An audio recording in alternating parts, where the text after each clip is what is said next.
Hey there guys, just thought I'd share a quick video about my online teaching setup. I've had a few questions about it lately and just thought with the world as it is right now, if some information out here is helpful, then that can be of use to you in your online teaching setup for schools or personal lessons or university. My setup is relevant to what I teach at WAAPA, so some features may not be there with the software, but hopefully you can still get some general ideas and find this helpful. So let's dive in. So I use Zoom. That's what we use at WAAPA as well. So there's a few pieces of software along with this that I use that makes it really helpful. If I start a new meeting, you can see this is the main webcam. I'm on a Mac Pro, so I don't actually have a webcam built in. So I'm using an old iPhone. I've got a few of them lying around, so I thought I would make good use of that. What I'm using to get the phone onto the computer is something called EpocCam. I purchased the HD version. It gave me a few extra features. It runs over Wi-Fi, or you can use USB, although I've had some issues with USB, so I'm just using it over Wi-Fi at the moment, and it seems to be fine. I can also switch to a second cam, which gives me the ability to, play stuff close up for the students. So let's quickly chat about that. So yeah, EpocCam, you download the drivers from the website on Canoni. I think I'm saying that right. Or you can download it from the App Store, I believe. But basically you can download the drivers from here. If you're using Mac, which I am, you don't have to download the viewer software. If you do, it actually doesn't work with Zoom. So once you've got that installed, you run it on your phone, and hopefully Zoom should see it automatically. If I go into I'll just end this meeting for a second. If you go up into Preferences, under Video, it should hopefully appear as EpocCam there. Enable HD, mirror my video if that's helpful for you doing whatever. The people on the other end don't see it as mirrored though, so it just looks a bit funny on your end. Touch on my appearance. It's always helpful. Now, what I've also got is a second cam. This is ManyCam virtual webcam. So this is how I get my overhead camera display. Again, using an old iPhone, and that's basically just situated above my keyboard. I'm using just like a really crappy tripod for the time being, with a phone mount. Like you can get them from JB Hi-Fi or Officeworks and that sort of thing. Mine's a Manfrotto universal phone adapter or something, and it has a tripod mount. So you basically put it into your tripod. My tripod can tilt, which is handy. Otherwise, you can get adapters like a 5/8 inch to 1/4 inch, which is for a microphone stand, which goes to a tripod mount. So that can be really helpful if you've got some old microphone stands lying around. You can get into better angles. I've got some adapters on the way, but they haven't arrived yet, so I'm making use with this for the time being. That's why the angle's a little bit off, but it works. So EpocCam is this camera, ManyCam is this one, and that's how I'm able to overlay the virtual piano. So this is what ManyCam is. This is using my phone, again, wirelessly. You download the app on your phone. I've got the annual subscription, which just allows for a few extra features, but you may be able to get away with not using that. I don't know if it works with the phone though. But it was pretty cheap. It was like $29 US, I think, for the year. You can add sorts of layers and stuff like that. So I've overlaid here a software which is tucked away down here. So I'll just hide all this for a second. This is a virtual Midi piano keyboard. So this is what's allowing me to play on the keyboard, and it appears as notes on the screen. So to get this, I'm just going to hide that out of the way. You go to vmpk.sourceforge.io. So this is virtual Midi piano keyboard. It's for Windows and Mac. And you download it and select your operating system. Once you've installed it, it'll look a little bit different from this. I've slimmed this interface right down because when you first get it, you get all this, etc. So it's just pretty convoluted, and obviously if you're doing the screen overlay thing, you're also going to get all of that. So what I've done is up in the view menu, you can turn off notes, turn off controllers, turn off pitch bender, programs, extra controls. Note names is up to you. I find it's cleaner without. And the reason for this is the overhead cam is helpful. You can, show what sort of shapes and fingering you're using, but it's a little bit hard to see what notes you're actually playing. So this is just a nicer way of keeping that all lined up, which is pretty cool. Also, by resizing this, you get more like resolution essentially when you're using this as a screen overlay thing. You can actually hide the window frame as well, but you're limited and you can't drag it around off screen. It's fine if you've got a second screen or something like that, but it can be helpful just to have that in and then just hide it out the way, which is nice. Now, there's a few other settings I've adjusted in preferences. I've set mine to 88 keys just to mimic my keyboard. I can't remember what it comes defaulted as. It might be 61. And you can obviously set your starting key as well. So A and 88, which would equal a normal piano. I've gone a single color for the highlight note option. And you can set your color here. So I made mine green. I just feel that is nice and clear to read. But choose your own adventure. The translate MIDI velocity to key pressed color tint is also handy as well. So the softer you press the key and the harder you press the key changes basically the density of the color, which is kind of helpful for voicing things and like what notes are prominent, etc. Now to actually set up the MIDI input, you go up to, where are we? Edit, MIDI connections. Enable MIDI input. MIDI Omni mode just means it's listening to all MIDI channels, which can be helpful if your keyboard's outputting MIDI on a weird channel that you have no idea what it's doing. Core MIDI is what Mac uses. I'm not sure what it'll appear as for Windows. My MIDI input is the Nord Stage 2, which is just running via USB. Now, enable MIDI through on MIDI output. Basically, when you play a note, it will also output a note through the virtual sound on board, essentially. So if I do that and play, that's basically using like the built-in like general MIDI sounds that we know and love.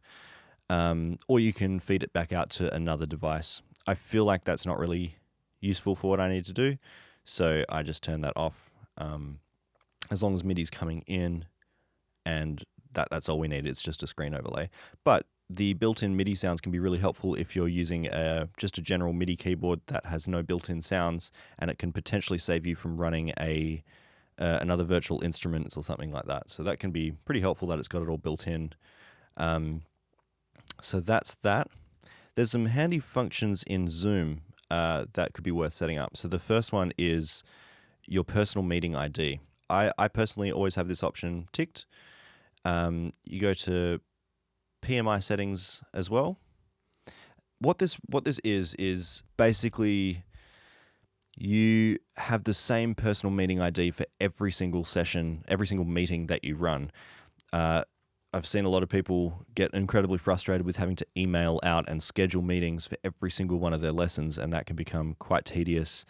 And people lose links or use the wrong one, and it's just a lot of extra admin that we don't need in this crazy time. So having your personal meeting ID means you don't ever have to think about it. You send out one link and it always works.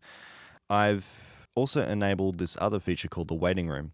So obviously one of the downsides of having a personal meeting ID and it's the same number for everyone to use is someone could easily jump into your meeting and, say you got back-to-back students and a student's early, then they just kind of come in and take over your meeting. So what this will do is allows them to join a waiting room. You can see the waiting room, like who's in it, but it won't automatically join them, and it just lets the other person know that they're in the waiting room and they'll be granted access when you allow it. So this is a handy feature for back-to-back meetings, lessons. Enable join before host just allows them to get their settings set up beforehand and means you don't have to have this new meeting started before they do. Especially if they're early. You can mute participants on entry if you've got a giant class. Can be helpful, but it might just be easier just to mute them all in one clean swift later. So this is definitely a handy feature. I also turn passwords off, especially if I'm using the waiting room feature. No one can jump in anyway.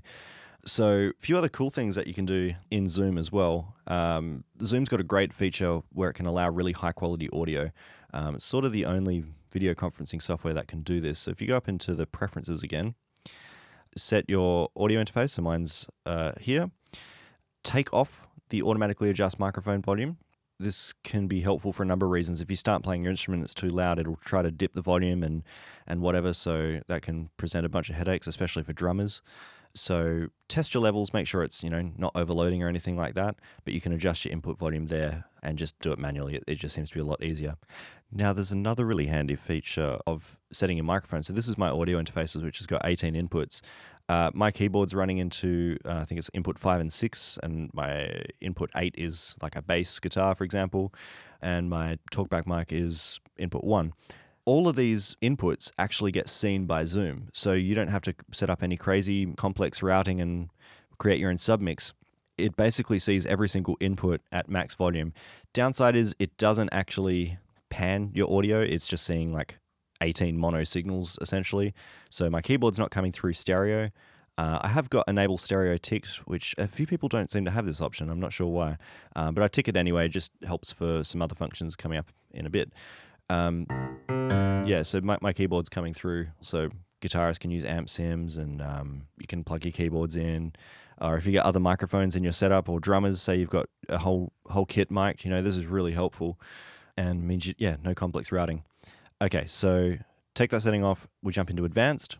Show in-meeting option to enable original sound. This gets rid of some of the weird speech filters and stuff like that, and just especially opens up the top end. You really notice it. You get some clarity back, which is nice. These first two settings here, persistent background noise and intermittent background noise, disable these because when you're trying to play your instrument, it thinks it's background music and will just try to crush it and get rid of it. So disabling them is extremely helpful, and drummers playing will definitely notice the improvement that has. Downside is, you might get a little bit of extra background noise in your meetings, but it's really not the end of the world, especially when we're not just dealing with speech, Okay, so that's that setup. One other thing I forgot to mention is with the personal meeting ID, if you go into General and go View More Settings, you get all these extra features with paid subscriptions. You can, by going into Profile, and with this personal link, what you can do essentially is it gives you the single sign-on domain /my/ for example, your name.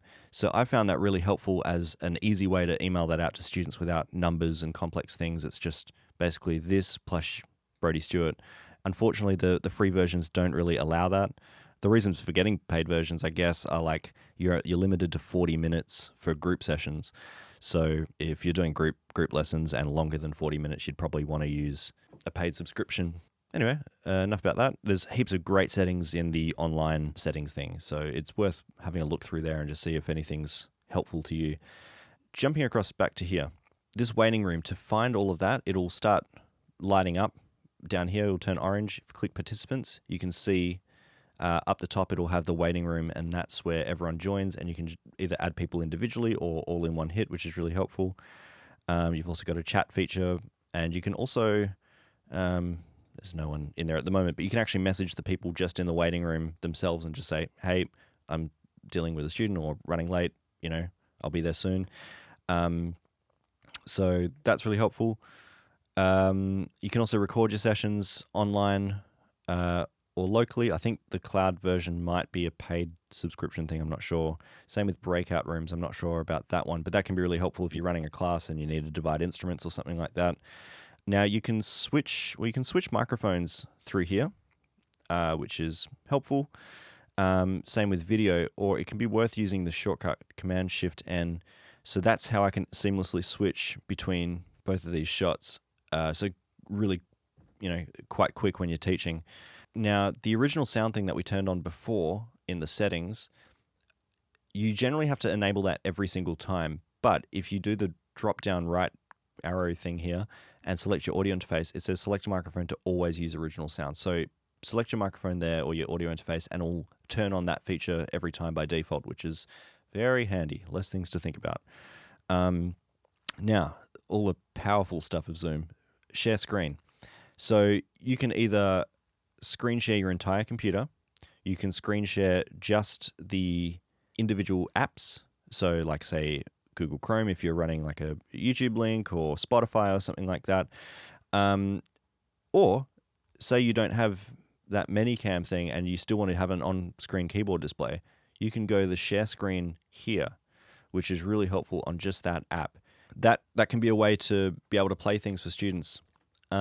If you are running a, Spotify, iTunes, or whatever, or showing them a YouTube video as well, click Share Computer Sound, and then what comes out of the system sound, so or like Spotify, iTunes, YouTube, etc., that'll get ported through to the student as well, and they'll be able to hear what you do.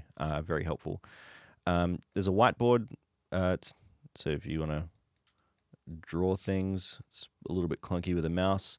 There is a better option, which is pretty cool. If you've got an iPad, particularly with the Apple Pencil, or I don't know if this works for Android tablets as well, but if you go iPhone, iPad via AirPlay, and now on my tablet, I'm just enabling AirPlay there, and I've got an app called GoodNotes, GoodNotes 5 that I use. So, this can be really helpful for drawing out stuff for students, or you can get like a blank page. It's really handy. It's got manuscript built into it, which is very cool. I'm not sure how much this app cost me. It might have been like $13 or something.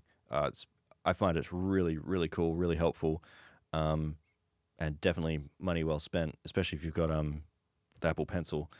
You can use it for writing, composing, explaining topics. You got different colors and shapes, etc. And the best thing about it is it uses presenter view, so you're not seeing any of the toolbars or anything that I'm actually seeing on my iPad. You're just getting like the actual display of it, which is really helpful. So again, a really great way to essentially have a whiteboard in real time while interacting with your students. You can also jump onto the Advanced tab here and click Music or Computer Sound Only. This will, say you've got backing tracks running or a metronome. I mean, not great because there's a latency, but say you're running something and you're playing along to it. That can be a great way to use that. Or, you want to show them some iTunes stuff or whatever. Again, that can be really helpful. So the focus is still on your cam. Cool. Enabling the meeting runtime as well is really helpful. These are all settings you can find. That one might be on the browser. All this stuff is really helpful. And I'm sure there's a bunch of other features that I'm missing as well. But I really hope this helps clarify some stuff for some people. So I really hope this helps. All the best.